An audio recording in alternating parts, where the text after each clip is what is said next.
Sí, ahí salió un mensaje, sí, eso mismo salió ayer. Ah, entonces alguien grabó, yo no. Sí, ya, entonces estamos grabando, ¿no? Sí. Listo. Bien, me gustaría hacer como un repaso para destacar las partes más importantes de la teoría que estamos utilizando y que ya el profesor Vicente Vergara completó el día de hoy. Recordemos que estábamos presentando cómo resolver una ecuación de evolución, en este caso en el área de lo que es encendido rígido, la ecuación de evolución 1, decíamos que estaba formada por una ecuación en derivada fraccional con respecto al tiempo de orden alfa, entre 0 y 1. Habíamos visto también que el término de difusión, en este caso es el operador capital psi sub beta, que reemplaza al negativo del laplaciano. Y habíamos dicho que en esta ecuación de evolución es muy importante entender bien cómo se comporta este operador. En este caso, estudiar bien el símbolo del operador, que estaba dado por la expresión 3, de tal manera que podíamos representar el operador vía transformada de Fourier. Esto es lo que el día de hoy el profesor Vicente Vergara mencionó como los multiplicadores de Fourier o de Sobolev, porque en nuestro caso, si ustedes se fijan, estamos trabajando tanto con una variable que está en la esfera, que es el argumento de la función omega mu, y también tenemos la norma de psi elevado a la beta. Y habíamos visto que este operador estaba definido en el espacio de las funciones T o el espacio de funciones Schwarz, que ya el día de hoy el profesor Vergara también lo presentó formalmente y les indicó que es un espacio muy bueno. Realmente uno lo que hace más adelante es tratar de extender el operador, pero trabajando con el espacio Schwarz estamos bien por el momento para que el operador quede bien definido. Debido a que estas funciones Schwarz se comportan de tal manera que tienen un decaimiento mucho más rápido que el decaimiento de las polinomiales y nos ayuda a acotar, a que queden bien definidas estas expresiones con la transformada inversa de Fourier del símbolo por la transformada de la función. Bueno, aquí habían otras cuestiones que yo mencionaba sobre la medida, pero que era más referente en sí al significado de la difusión, que era referente a un proceso estocástico, multivariante, estable en RD. Y luego pasamos a ver las funciones de Green, donde dijimos nosotros que era muy importante recopilar toda la información posible, lo que más podamos acerca de las funciones de Green asociadas a este operador pseudo diferencial. Porque decíamos, estos operadores, pues no, como son pseudo diferenciales, ya no se comportan igual como el clásico del laplaciano, donde la función de Green o el kernel es una exponencial, que tiene muchas propiedades, entre ellas el profesor Vergara decía también, en cada t se alcanza la norma LP para todo p de 1 al infinito. Aquí no, aquí teníamos limitantes. Entonces, explorar, conocer muy bien cómo son estas funciones de Green es esencial en este problema para que más adelante podamos sacarle provecho a esas propiedades que tienen las funciones de Green y ver de qué manera podemos resolver el problema. Entonces también veíamos que aquí en este problema, por el hecho de que el orden de la derivada fraccional está entre 0 y 1, nos da dos funciones de Green, o dos soluciones fundamentales también, como se llama en la literatura, que las denotábamos por Z, ¿no? Recordemos que G mayúscula es la función de Green para el problema con derivada de orden entero igual a 1 con respecto al tiempo, y la función Z es la que estamos llamando ya la solución fundamental o función de Green para el problema con derivada fraccional.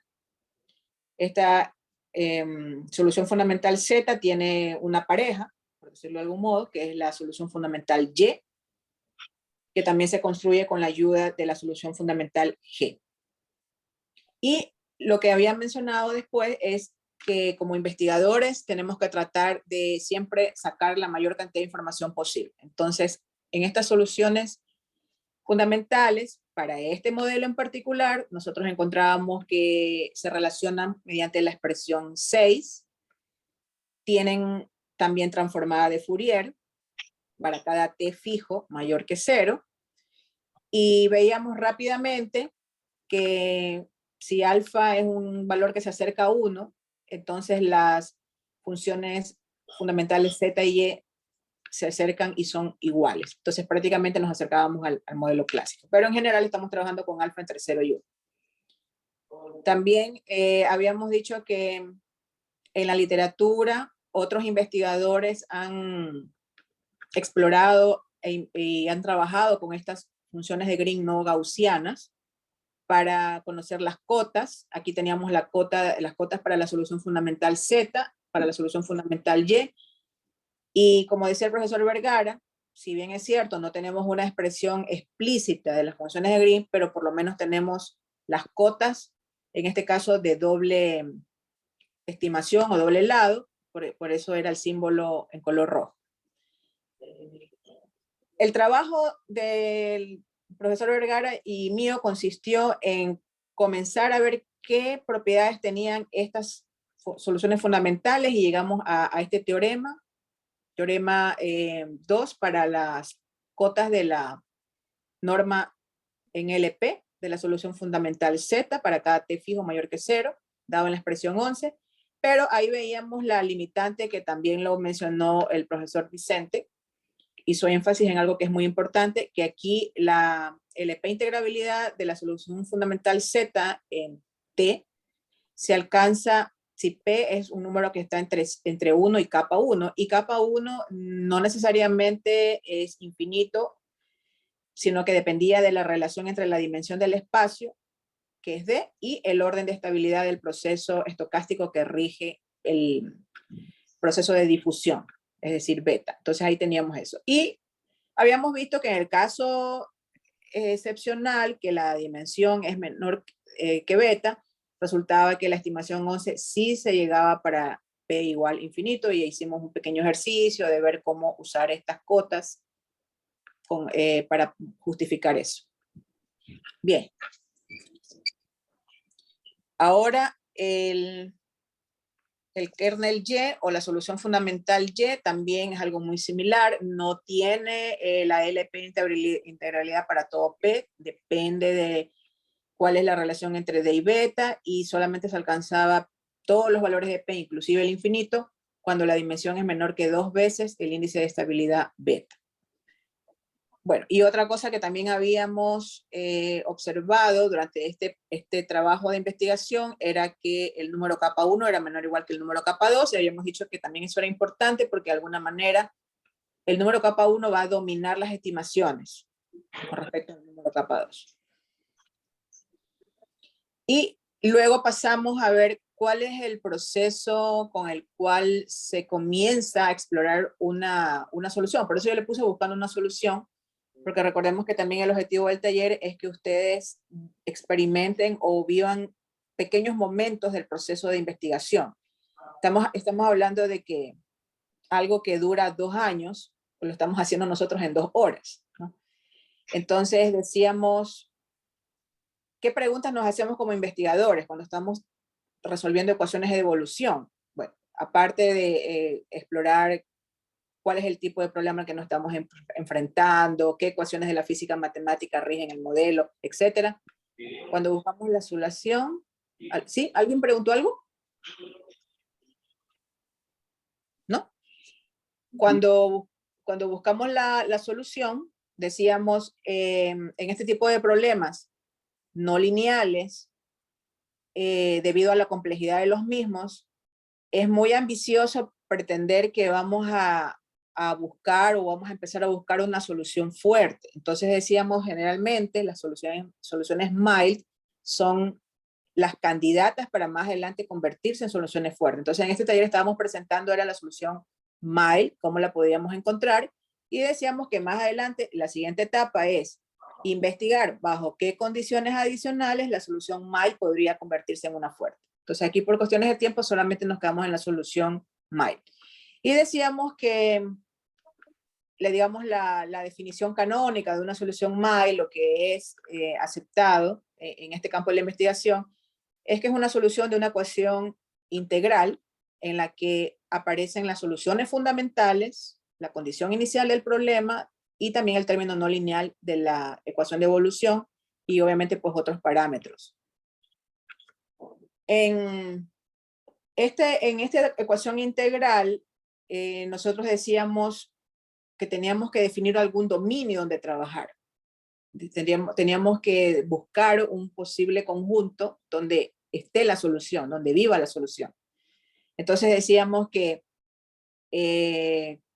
lo que generalmente se hace en estos casos es que la parte derecha de la ecuación integral la tomamos como que es un operador, en este caso integral no lineal, lo definíamos como M, y la idea era buscar un dominio para dicho operador, un dominio E, de tal forma que el operador tenga algún punto fijo en este dominio E. Entonces habíamos dejado como un pequeño ejercicio, como para que ustedes también vayan viviendo un poco la experiencia de lo que es hacer una investigación en el área de matemática, que es un poco lo que me tocó vivir a mí en esto, es buscar posibles dominios con el cual ustedes podrían trabajar un operador integral no lineal que sea susceptible a un método de punto fijo. Entonces, no sé si alguien hizo la tarea o nos quiera compartir también alguna experiencia, porque a veces hay personas que trabajan en esto o han realizado papers, solamente como para que ustedes tengan una idea de que no es tan sencillo definir el dominio de estos operadores, porque puede haber mucha variedad. No sé si alguien quiere compartir, quiere participar.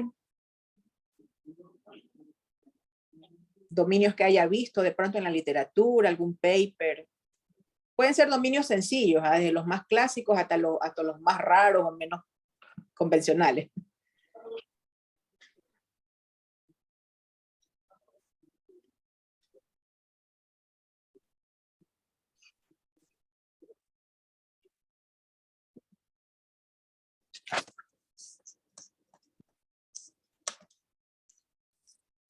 ¿Nadie? ¿Nadie quiere participar?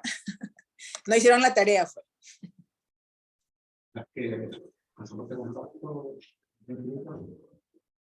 Dice, sugieren por acá con funciones con soporte compacto. Sí, hay un trabajo que yo revisé en el que aplicaban un método, digamos así, de punto fijo. Obviamente no es exactamente el mismo que está aquí. Y trabajaban con funciones de soporte compacto. Muy bien. Por ejemplo, para que podamos ver algo más concreto, un espacio de Banach que yo también encontré fue el espacio, por ejemplo, las funciones continuas. Aquí viene el paréntesis, en el intervalo de 0 a t, o puede ser también de 0 al infinito. Y aquí viene el espacio de las funciones con soporte compacto en RD. Ese, por ejemplo, es un espacio de Banach que lo utilizaron en una investigación. ¿Ya? Aquí la norma para el espacio de Banach, porque ustedes saben que un espacio de Banach es un espacio normado, es la usual del supremo, ¿no? El supremo, tanto en el tiempo como en la función continua de soporte compacto, ¿no? Es decir, si yo tengo una función que vive en ese espacio, yo digo, bueno, la norma de esa función, digamos que este es el E, ¿ya? Entonces la norma en E es igual al supremo, aquí T corre desde 0 hasta T mayúscula, de la norma de la función B de T, también del supremo, ¿no? Porque lo que me está diciendo eso es que son funciones continuas que van del intervalo cerrado de 0 a T, donde esto es el tiempo, a las funciones con soporte compacto de RD. Entonces, si yo tomo un T, en el dominio de 0 a T me da una función con soporte compacto, así que tiene sentido hablar de la norma del supremo, y luego tomamos el supremo. Entonces, ese podría ser, por ejemplo, un candidato, ¿ya? Un dominio candidato para encontrar la solución de algún problema de punto fijo. no en este caso, ¿no? Aquí en el trabajo de investigación que nosotros hicimos, el espacio de Banach es un espacio, que ustedes lo pueden ver aquí, de las funciones continuas que van de 0 al infinito. ¿Por qué de 0 al infinito? Porque recuerden que nosotros estamos resolviendo globalmente la ecuación. O sea, queremos soluciones globales, no locales. Entonces, nuestro tiempo va de 0 al infinito, y para cada t que tomemos entre 0 al infinito, nos va a devolver una función que está en LP, intersección L1, y luego ese espacio de funciones continuas se interseca con el de las continuas que va de 0 al infinito, pero aquí no está incluido el 0, porque queremos de alguna manera trabajar con una singularidad en 0 más adelante cuando la norma es el infinito. ¿Ya? Entonces aquí, por ejemplo, este espacio es como menos clásico, ¿no? Es como menos convencional, pero nosotros como investigadores lo propusimos y nos dio resultado. La norma para el espacio, porque también necesitamos, si estamos hablando de un espacio de Banach, necesitamos la norma. Se definió de esta manera, como ustedes, no es una norma tan sencilla, ¿no? O sea, estamos hablando de que es un supremo, pero tenemos aquí algunos parámetros. Entre los parámetros que aparecen en la norma están los parámetros dados en el modelo de ecuación de evolución: alfa, que es el orden de la derivada fraccional; d, que es la dimensión de la variable espacial; beta, que es el orden de estabilidad del operador pseudodiferencial. Están otros factores, como por ejemplo estos valores angle t, llaves t, que los estamos anotando de esa manera. Y yo he colocado en color rojo, ¿no? Aquí esta parte que aparece en el exponente, bueno, y por acá también aparece P', un factor que es 1 sobre P' menos 1 sobre P. ¿Qué es ese factor? Bueno, ese factor lo tuvimos que colocar para obtener la solución global, ¿no? Si ustedes revisan en detalle el trabajo que está publicado en el paper, van a ver que el objetivo de P' y P es que la solución sea global y que más adelante también tenga un comportamiento asintótico en el tiempo, que eso también lo mostramos ahí en el paper. Como yo decía en la parte anterior, no es tan evidente encontrar el espacio E. Es más, tuvimos que hacer ajustes, más o menos hasta quedar de acuerdo con el profesor Vergara de que este iba a ser el trabajo. Creo que nos tomó unos 4 meses. Solamente decidir que íbamos a trabajar con este espacio, con esta norma que tiene estos pesos en el tiempo, o estos factores en el tiempo, cuya finalidad es que la solución sea global y que más adelante converja en LP. Entonces, como yo les decía, el trabajo de investigación puede tomar mucho tiempo por los ajustes que se vayan haciendo en el camino. Entonces, solamente en ponernos de acuerdo con esto, sí fueron algunos meses. Ahora, como ya definimos que ese va a ser nuestro espacio de Banach, pudimos ya, ahora sí, plantear la definición. Bueno, ¿a qué le vamos a llamar una solución? En las definiciones a veces no es necesario poner tanta información. En las definiciones uno trata de ser lo más general posible, ¿no? Después en los teoremas, cuando uno ya dice, bueno, ahí existe la solución, es única, ahí es que uno pone todas las condiciones en más detalle, que básicamente son las condiciones que fue encontrando en el trabajo de investigación para la búsqueda de esa solución. Entonces aquí la definición, nosotros la pusimos simplemente así. Bueno, a suponer que tenemos una función U sub 0 que pertenece a LP intersección L1. Es decir, estamos pidiendo que la condición inicial de la ecuación de evolución viva en el espacio LP intersección L1.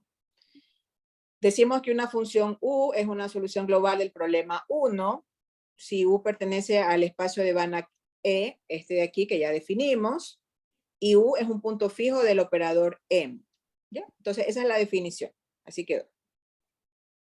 Ahora, la pregunta es, con esa definición que nosotros hemos adoptado, ¿bajo qué condiciones tiene solución este problema, ¿no? La solución que definimos, y si existe la solución, bajo qué condiciones adicionales es única, etcétera, etcétera. Todas las preguntas que un investigador tiene que hacerse, si lo que yo estoy proponiendo tiene sentido, si lo que yo estoy proponiendo existe, etcétera. Entonces, la siguiente etapa de la investigación fue ir revisando muy detalladamente, muy cautelosamente cada uno de los siguientes pasos que había que hacer. Primero de ellos es, primero preguntarse si bajo qué condiciones de los parámetros este operador va a estar bien definido, ¿verdad? O sea, ¿qué es lo que nosotros dijimos?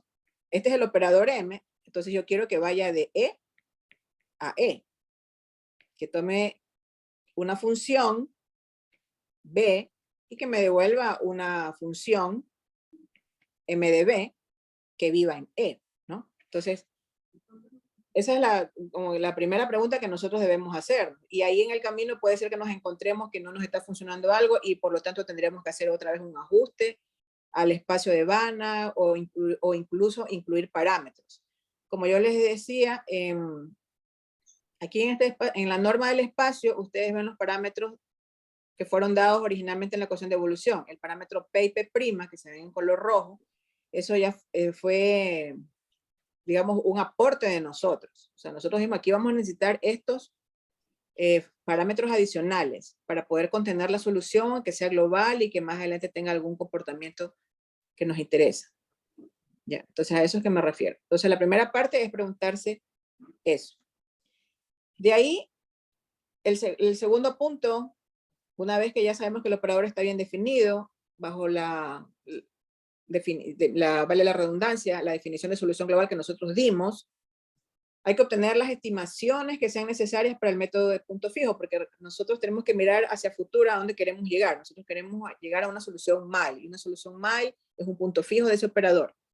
Entonces ahora viene la parte de investigar cuáles son los teoremas de punto fijo que hay en la literatura, cuál nos podría servir en este caso, y dependiendo de cuáles son las hipótesis que exigen esos teoremas, ver si nosotros tenemos esas hipótesis.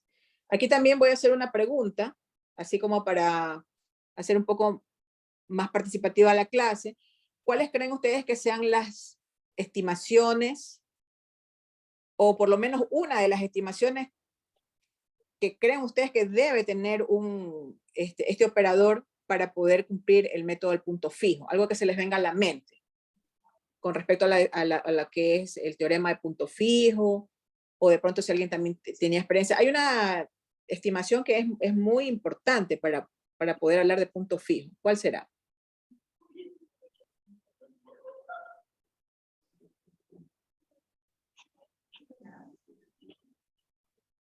Pueden consultar también en su teléfono. Si ustedes ponen teoremas de punto fijo y les va a salir una ecuación que es como la más típica de todo lo que es método de punto fijo. Lipschitz con constante menor que 1. Dicen que sea Lipschitz. Ya, muy bien. De Lipschitz menor que 1. Claro, la constante Lipschitz menor que 1, excelente. Muy bien. Efectivamente, una de las estimaciones que acaba de mencionar uno de los participantes es justamente, vamos aquí a colocar en rojo, esto, ¿no? Esto de aquí. Entonces mi meta es, bueno, por el momento olvídense de esta B. Ya, nosotros podemos poner que esa definición se cumpla en todo el espacio o en algún subconjunto. Bueno, la idea es esta, ¿no? Que la diferencia de las imágenes, ¿no? Cuando yo calculo la norma de eso, sea menor o igual que una constante por la norma de la diferencia de los argumentos. ¿Ya? Y como estos métodos aplican siempre del espacio en sí mismo, entonces estamos hablando de la misma norma. Exacto. Eso de ahí, excelente, eso. Pero eso de ahí normalmente uno no lo consigue así tan fácil. Eso no es así tan directo. Nosotros, por ejemplo, tratando de buscar estimaciones que nos conduzcan a esa definición de punto fijo o al teorema de punto fijo, primero encontramos, por ejemplo, la estimación 13, que nos dice cuál es la norma del primer término del operador. Recuerden ustedes que este operador tiene, en este primer término, veíamos ayer, esto es una convolución. Y por lo tanto, si yo quiero sacar la norma de esto, ¿verdad? Entonces eso es igual a la norma de toda esta suma y eso es menor o igual que la suma de las normas. Y aquí por lo pronto ya voy a tener que sacar la norma de esto y después la norma de lo de acá. Entonces ahí veíamos nosotros, en el momento que estábamos investigando, nos encontramos con que la norma de ese primer término resulta que está acotada por una constante C1, que es positiva, por la norma de U sub 0 en LP intersección L1. Recuerden que la norma de la intersección se la puede definir como la suma de las normas de los espacios. Entonces, esta estimación 13 fue una de las primeras que encontramos, pero aquí detrás de todo esto hay muchos cálculos, muchos ajustes, y hay una desigualdad muy importante que se usó aquí, porque estamos hablando de convolución. ¿Alguien me puede decir cuál es esa desigualdad? Que el profesor Vergara inclusive la dejó de tarea para que la puedan demostrar. Como parte de la estimación 13, ¿qué creen que fue lo que nosotros, qué desigualdad usamos? La desigualdad de Young, muy bien, excelente. Para nosotros fue muy importante la desigualdad de Young y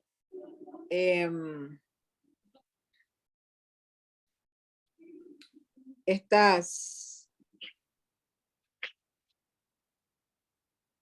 cotas para la norma LP de Z en T y de Y. Fue muy importante, por eso el trabajo no es tan fácil, porque como lo dijo el profesor Vicente, no teníamos todos los P.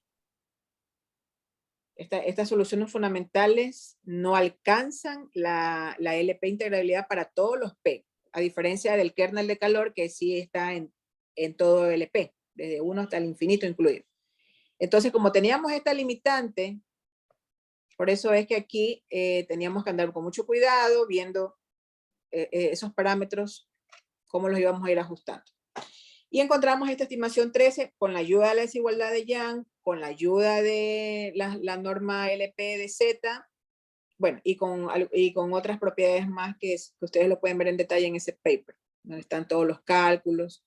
Lo bonito de estos trabajos es que se utiliza todo. Se utilizan cosas desde las más sencillas hasta las cosas más complicadas o más avanzadas de la teoría de análisis. Bueno, en una forma similar también obtuvimos la estimación 14, que es básicamente, como decía el compañero que participó, la función, o sea, en este caso el operador M, evaluado en un elemento del dominio, menos el operador evaluado en otro elemento del dominio, tiene que ser menor. Bueno, allí nosotros encontramos para el término no lineal. El término no lineal es el que tiene lambda, integral de 0 a t, con la convolución de la solución fundamental y el término no lineal. Entonces nosotros ahí encontramos acá. Bueno, ahí encontramos esta estimación 14, esa es un poco más complicada, un poco más larga. Entonces obtuvimos no exactamente lo que dice el teorema de punto fijo, lo que pide, pero encontramos que la norma de la diferencia, ¿no? M de B menos MW, donde B y W son funciones del espacio de Van Ack, eso es menor o igual que una constante C2 por la norma de la diferencia de los argumentos y por este término que ustedes ven acá, que inclusive en el exponente tiene el gamma, ¿no? El gamma que es el término no lineal de la ecuación de evolución para este problema de encendido rígido. ¿Sí ven? Ahí aparece el gamma. Bueno, y en las constantes C1, C2 también están incluidas otras constantes que son propias del problema y propias de las estimaciones. Entonces, eso fue lo que, digamos, pudimos encontrar en ese momento. Entonces vimos que no nos iba a quedar exactamente lo que dice, lo que pide el teorema punto fijo por este término que lo acabo de encerrar en este óvalo rojo. Sin embargo, dijimos, bueno, si lo que queremos es obtener algún punto fijo, ¿no? En ese momento uno no está pensando en que va a tener el punto fijo en todo el espacio. Por lo menos conformémonos con el punto fijo en algún conjunto. ¿Ya? Entonces lo que dijimos fue, tratemos de ver si el punto fijo existe en una bola cerrada, que es la que ustedes ven aquí, que está definida. Esta es la bola cerrada, centrada en el origen, en el espacio de Banach E, ¿no? Son todas las funciones B que pertenecen al espacio de Banach E, tal que la norma de estas funciones es menor o igual que R, y R es 2 veces la constante C1 de una de las estimaciones que mostramos por la norma de U sub 0. ¿No? Porque recordemos que U sub 0 está en LP intersección L1. Bueno, aquí la siguiente parte, digamos, del ejercicio, para hacer más dinámica la clase, es que ustedes ahora, mirando las estimaciones, que ya se las voy a anotar por aquí, o sea, mirando las estimaciones, me digan si vamos a trabajar solamente en la bola cerrada, es decir, este operador M lo restringimos a la bola cerrada, ¿no? Y para poder usar el método de punto fijo tenemos que ver que el operador restringido a la bola B aplica en sí mismo. Es decir, que aplica de B en B. ¿Ya? Entonces eso es lo primero que habría que ver, porque esa es una condición para el método de punto fijo. Habría que ver esto y también habría que ver la definición. Esto de aquí. Entonces, como me voy a restringir a la bola, entonces vamos a decir, bueno, por el momento veamos si hay por lo menos punto fijo en la bola cerrada. Entonces, ¿cómo vamos a usar esas estimaciones? Vamos a hacer ahí, asimismo no son cálculos tan extensos, sino que por lo menos ustedes tengan la idea de cómo sirvieron esas estimaciones, que ya sabemos que detrás de esas estimaciones está desigualdad de Young, las propiedades de las soluciones fundamentales, todo eso. Entonces, recordemos que en la diapositiva anterior habíamos obtenido que la norma de Z convoluido con un 0 en el espacio de Banach E es menor o igual que una constante C1 por aquí le voy a poner simplemente la norma de U0 en L1 intersección LP. ¿Ya? Porque es lo mismo que decir la suma de la norma de L1 más la norma LP. La otra estimación que dijimos que habíamos encontrado era que la norma de la diferencia es menor o igual que una constante C2. Esta E me salió fea. Se me borró aquí. Ya, es menor o igual que una constante C2 por la norma de la diferencia de los argumentos. Y decíamos que, bueno, eso fue lo que salió en las estimaciones. Aquí teníamos la norma de B más la norma de W. Todo esto en el espacio E, elevado al gamma menos 1. Ya. Entonces, la idea es que ustedes, aquí sí tal vez podríamos dar unos 10 minutitos, ¿ya? O si alguien lo tiene antes, mejor. ¿Cómo estas estimaciones de aquí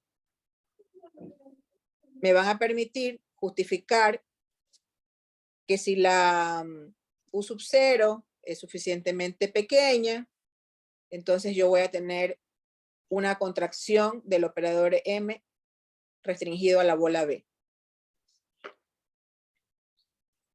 Es un pequeño ejercicio.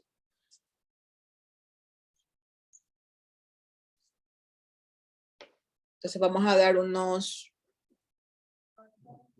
bueno, máximo unos 10 minutos, puede ser antes, si alguien lo encuentra, lo puede explicar en palabras, no necesitamos que haga los cálculos.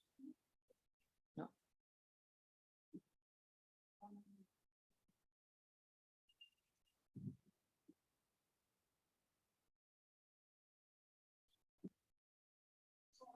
Aquí me falta poner C1. Menor o igual que C1.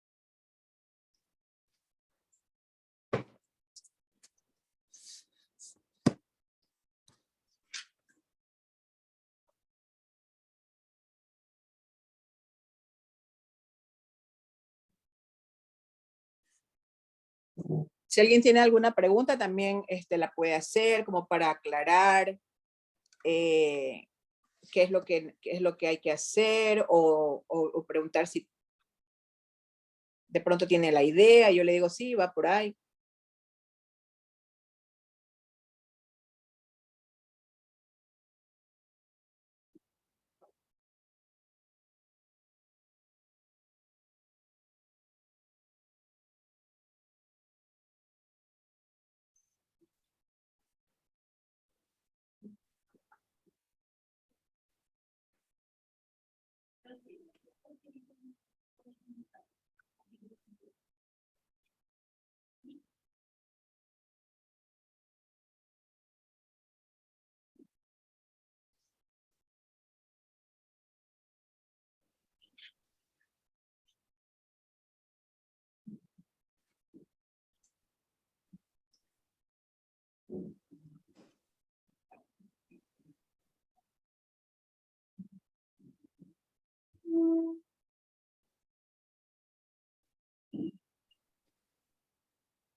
Bien, entonces nos queda un minuto como para ya empezar la discusión.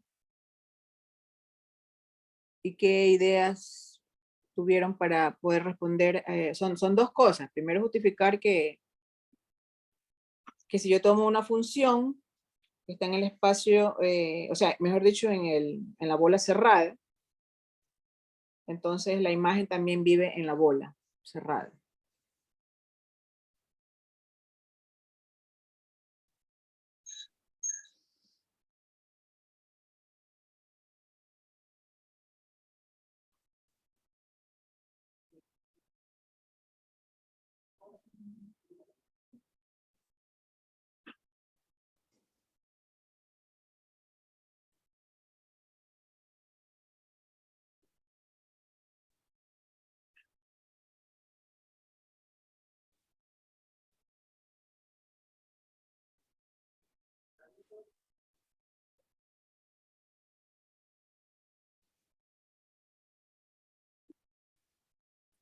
Bien, entonces vamos a responder la primera pregunta. La primera pregunta es, si tomamos una función que está en la bola cerrada B, el operador aplicado a esa función nos devuelve una función que está en esa misma bola. ¿Qué es lo que habría que justificar?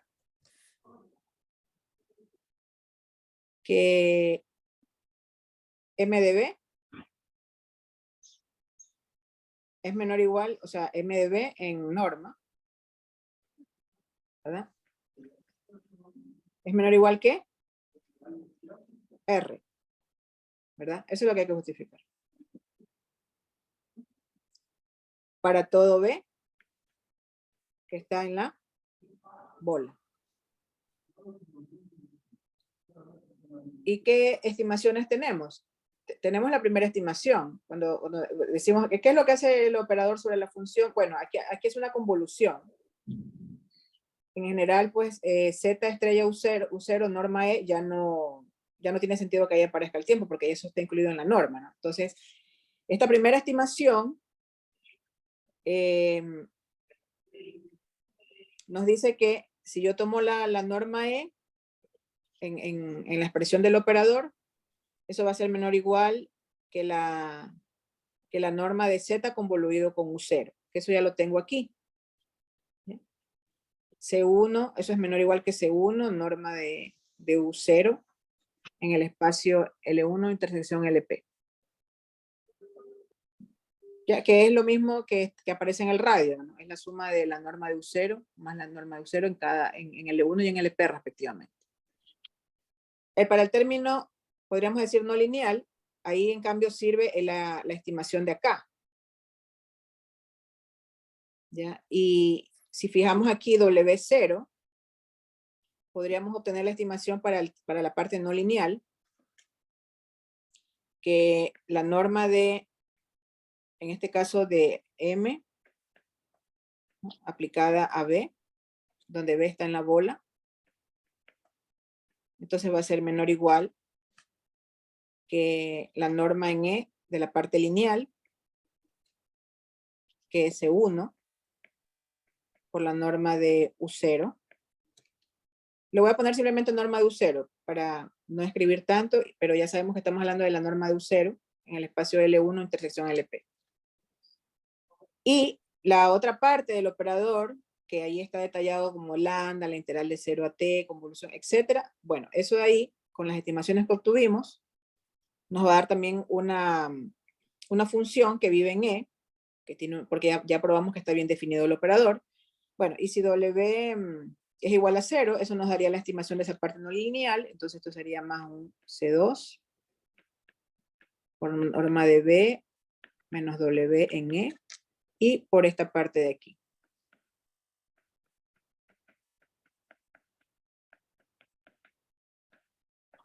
Ya, pero como estamos diciendo que las funciones viven en la bola cerrada, B, eso quiere decir que el radio de, o sea, la norma de B y de W son menores o iguales que el radio.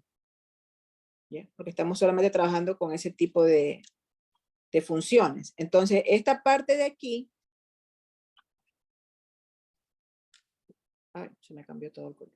Bueno, esta parte de aquí que tiene el exponente gamma menos 1, como estamos suponiendo que la norma de B y la norma de W son menores o iguales que R, esto sería menor o igual que 2R a la gamma menos 1. ¿Verdad? 2R a la gamma menos 1. Bueno, pero como estamos suponiendo que W vale 0, ¿verdad? Entonces esto no va, esto no va. Para nuestro caso particular, porque en esta diferencia, que es esta estimación, estamos considerando W0 para que nos quede solamente acotado la parte no lineal del operador integral. Entonces al final aquí nos quedaría esto menor o igual que R a la gamma menos 1 por la norma de B, que es menor o igual que R. Entonces esto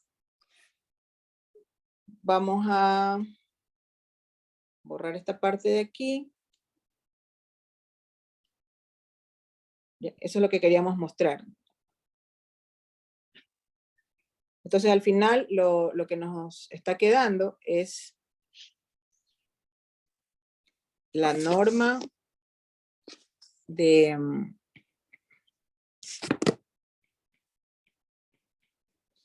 la imagen, ¿no? Es menor o igual que C1 por la norma de U0 más C2 por R a la gamma.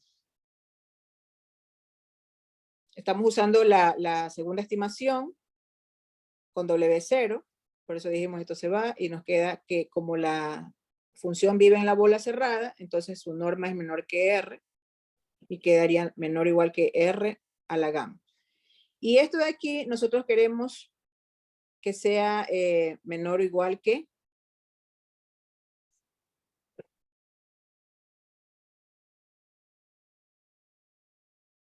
sea menor o igual que R, ¿verdad? Para que viva en la bola.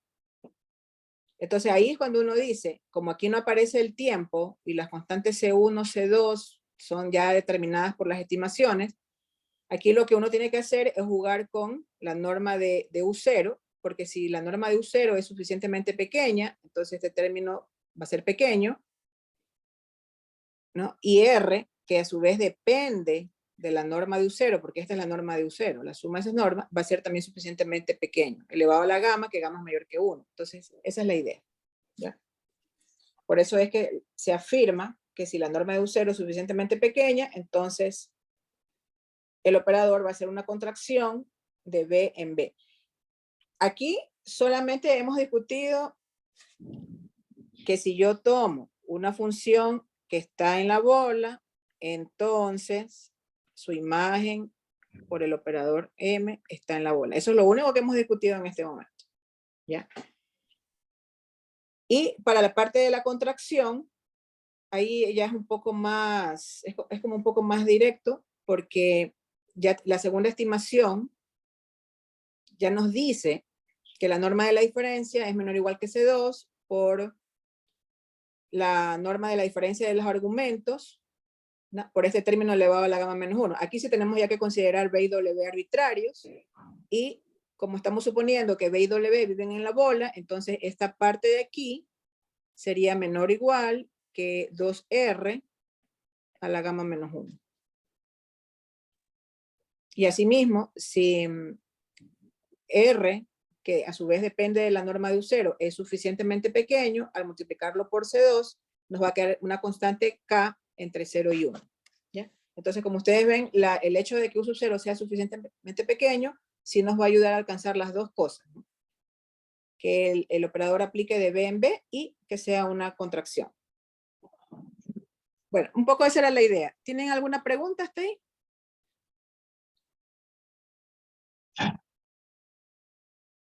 Ya, entonces aquí se utilizan estas estimaciones. Ya.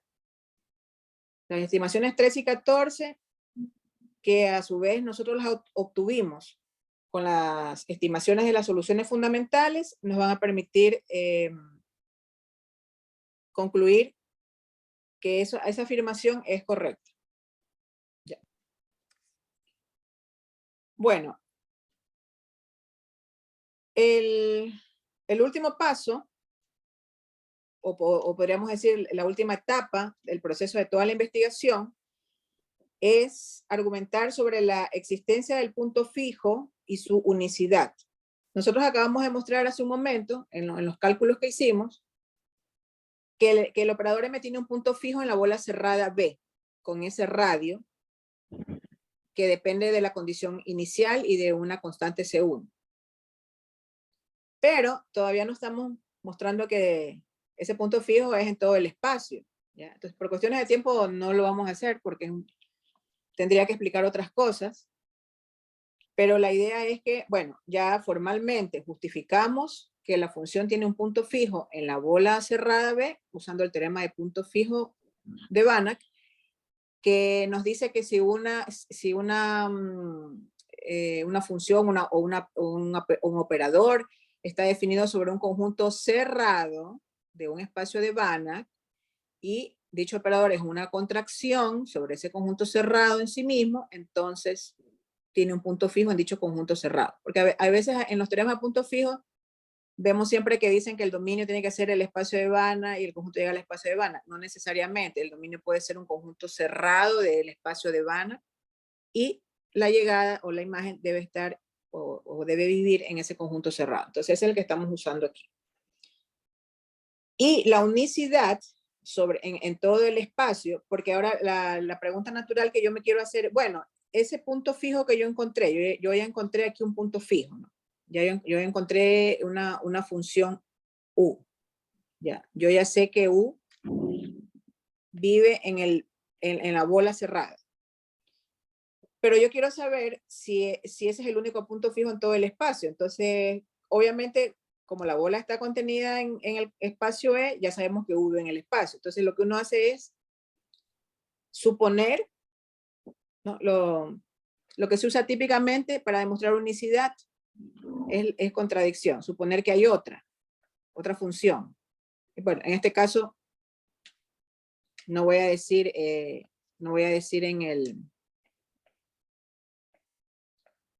la bola, sino en el espacio de Banach. Entonces, yo supongo que hay otra. Entonces, lo que tendría que hacer es demostrar que son iguales, ¿verdad? Bueno, aquí en esta parte nosotros usamos, bueno, justamente que como es un punto fijo, aquí también usamos esta estimación, bueno, como es un punto fijo, entonces esto se puede poner como B y esto se puede poner como W, porque estamos suponiendo que son puntos fijos los dos.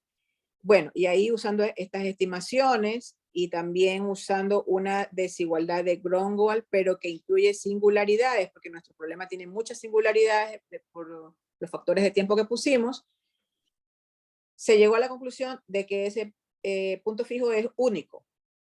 Ese punto fijo que hallamos en esa bola cerrada con un radio suficientemente pequeño es único en todo el espacio. Y finalmente, juntamos todos los cálculos, revisamos bien todos los ajustes que se hicieron, las propiedades, las soluciones fundamentales, y al fin, como que resumimos todo eso en el resultado principal, que es el que ustedes ven aquí, que es el teorema 4. Entonces aquí concluyó ya el trabajo de nosotros para esta parte, porque esto solamente es una sección del paper.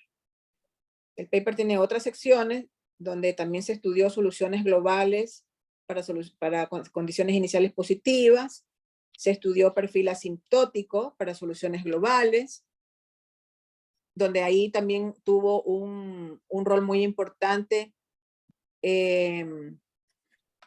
las soluciones fundamentales, solamente como para mencionarlo. Por ejemplo, nosotros encontramos que cuando son soluciones globales, como ustedes ven allí, en la estimación 15, tenemos que ese factor que yo lo puse a propósito en rojo, es para indicar cómo los parámetros paper prima, que fueron ideados por nosotros, eso fue parte de la imaginación de nosotros, ayudan a que la solución global tienda a 0 cuando t tiende al infinito. Porque si ustedes se fijan en esta parte, ¿verdad? Eso, si yo el t lo paso para el otro lado, va a quedar con exponente negativo, y de acuerdo a las condiciones que se han dado allí, 1 sobre p' menos 1 sobre p es positivo. Entonces, al pasar esto al otro lado, y esto es constante, esto es una constante del problema, porque U sub 0 es un dato inicial y C es parte de las estimaciones, nos va a quedar que en el límite, cuando t tiende al infinito, la norma P de U en T es 0, ¿no? El límite. Eso. Y también en el trabajo que está aquí, que yo les mencionaba, pueden encontrar más información al respecto. Bien. Entonces, por mi parte, yo he concluido. Yo les agradezco su participación y si tienen preguntas o quieren tal vez en detalle que les muestre algo más, me lo pueden indicar.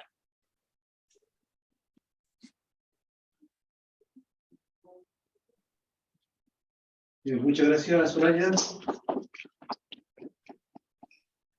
Ya, gracias también a ustedes.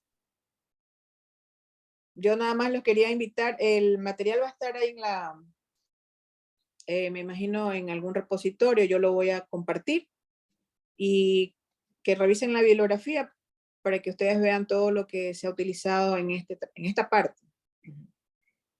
Sí, eso. Digamos que un comentario adicional del perfil asintótico que algo mencionó Soraya, es que si efectivamente ahí uno tiene que la solución U decae con esa velocidad cuando el tiempo va al infinito. O sea, en esas normas, en el EP y en el infinito. Lo divertido de esto es que cuando se va a cero, esa solución en esos espacios LP, cuando el tiempo crece, se empieza a parecer a algo. Y ese algo se llama el perfil asintótico del problema. Y ese perfil asintótico corresponde a la suma de las soluciones fundamentales, Z e Y. Una combinación lineal de ellas, así es. Entonces, no solo se va a cero, sino que se empieza a aparecer, con el tiempo avanza, cada vez más a esa combinación de las soluciones fundamentales Z e Y.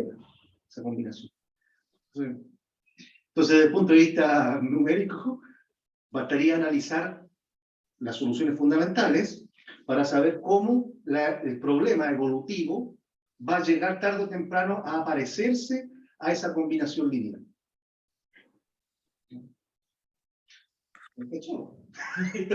Sí, sino que esa es otra sección del paper, porque ahí hay que hacer otra imaginería matemática. No ingeniería, yo digo imaginería. Hay que tener mucha imaginación para hacer eso. Los participantes del chat, si es que tienen alguna pregunta para Soraya. ¿Hay un mensaje? No, yo no, no, sí. Linda exposición, dice Alexis González. Ah, qué bueno que me dicen, porque yo no puedo verlos. No sé por qué. Ajá. No, yo estoy tratando aquí de ver el chat, pero no me sale ningún botón donde yo pueda ver si hay algún mensaje, algún chat. Bueno, yo le agradezco mucho el comentario. Realmente para mí fue un desafío sintetizar en prácticamente 2 horas un trabajo de 2 años, ¿verdad, profesor? 2 años fueron. Así es. De todo el paper, lógicamente. Aquí le hemos mostrado un pedacito del paper, pero igual se utiliza todo lo que el profesor Vergara explicó en la teoría, y aquí es como que lo aterrizamos, ya con los cálculos. Sí, digamos que este es un resultado. Hay otro resultado que está siendo sometido, en la que estamos interesados en qué pasa si cambiamos un poco la no linealidad con otra potencia, y se producen entonces explosiones en tiempo finito, en la norma que estemos estudiando. O sea, hicimos el estudio completo a esta ecuación de evolución. Sí, eso que menciona el profesor Vergara es interesante porque, como yo decía en la introducción, lo que estamos haciendo es generalizar este modelo clásico de encendido rígido, que tal vez algunos de ustedes lo habrán escuchado, es muy famoso. Hay un resultado de Fujita, que él muestra que si alfa es 1, este operador es el negativo del laplaciano, y tenemos acá a la derecha este término no lineal, pero sin el valor absoluto, y la solución inicial es positiva. La función U explota en tiempo finito. Entonces, ¿qué significaría eso? Que si estamos hablando de que U es la temperatura, quiere decir que la temperatura va a explotar, va a dispararse al infinito en algún instante de tiempo, para este modelo, bajo las condiciones de ese teorema de Fujita. Sí. Y eso es muy importante saber controlar o tener claridad de que este modelo puede en algún momento explotar, ¿no? Porque ya traducido a la vida real, eso significaría un incendio. Por poner. Ya. Sí, o sea, nos chamucamos todo. Ya, entonces, a ver, déjeme ver si... Bueno, ya puedo salir entonces de la presentación, ¿verdad? Sí, así es. Ya. Entonces, esto de aquí. Para dejar de compartir.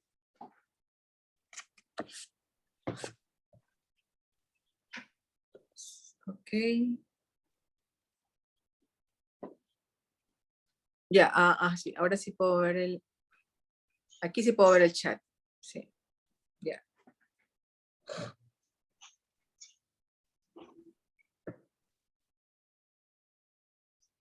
Por acá más consultas, comentarios.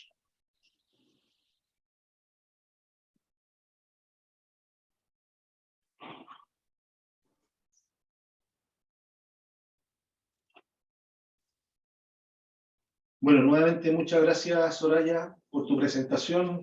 Fue un complemento excelente para mi excelente clase. La verdad que su clase estuvo... Eso lo cortan. Artillería pesada fue su clase. Sí, fue bastante contundente todo lo que mencionó, porque, como decía el profesor, son décadas de estudio en esto. Entonces, ahora lo que yo traté de hacer con este trabajo es buscarle una aplicación, pero obviamente sin perder la rigurosidad matemática. Y lo bonito de esto es que, como yo lo decía, se usa de todo. Se usa desde teorema fundamental del cálculo, hasta operadores integrales singulares, espacios de Sobolev, espacios de... Hay otros espacios que les quería mencionar, pero ya no lo hice por cuestiones de tiempo, que son los potenciales de Bessel también, porque están relacionados con estos símbolos. Con estos símbolos con transformada de Fourier uno también puede definir espacios de potencial de Bessel. Y el otro problema que estamos trabajando es el de coeficientes variables, porque, bueno, el profesor Vergara lo mencionó en la primera sesión, pero como ese es un tema bastante complicado, la aplicación que traje no es con coeficientes variables, sino con coeficientes constantes. Y por eso pudimos alcanzar la globalidad de la solución. Sí, así es. O sea, está pendiente aún el tema de los coeficientes variables. Sí, ese es mucho más complicado todavía. Es mucho más complicado. Es mucho más complicado. Bueno, no lo queremos asustar, solamente les estamos presentando la realidad de las cosas, porque no queremos tampoco crear falsas expectativas. Este es un trabajo muy intenso, muy arduo. Bueno, en todas las áreas creo, ¿no?